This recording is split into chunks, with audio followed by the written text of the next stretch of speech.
ফাসাব্বিহ বিহামদি রাব্বিকা ওয়াস্তাগফির। তোমার কাছে বিজয় এসছে, লোকেরা তোমার মতাদর্শে দলে দলে দীক্ষিত হচ্ছে, তখন তুমি কি করো? আল্লাহর প্রশংসা জ্ঞাপন করো, তাসবিহ পাঠ করো, আর বেশি বেশি করে ইস্তেগফার করো, আল্লাহকে ক্ষমা চেয়ে নাও। ক্ষমার বিধানটা খুব বড় ব্যাপার। আমাদেরকে যদি আল্লাহ ক্ষমা না করেন তাহলে আমাদের বাঁচার কোনো রাস্তা নেই। ক্ষমাটা হচ্ছে আল্লাহর পক্ষ থেকে বড় বিষয়।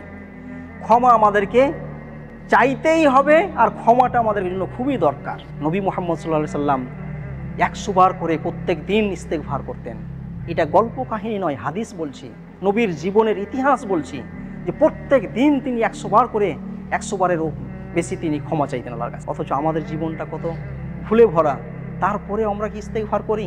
রাস্তায় বসে থাকা অবস্থায়, নামাজের আগে, নামাজের পরে, সর্বদা আমাদের একটা ইস্তেগফারের একটা, বা নামাজের অবস্থায়, সাজদা অবস্থায় ইস্তেগফার করা দরকার, আল্লাহর কাছে ক্ষমা চাওয়া দরকার।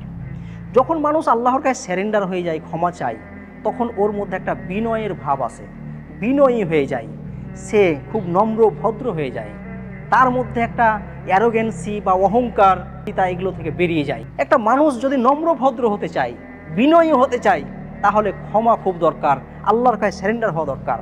আর এই স্যারেন্ডারটা হবো আমরা কি দিয়ে? ইস্তেগফার দিয়ে।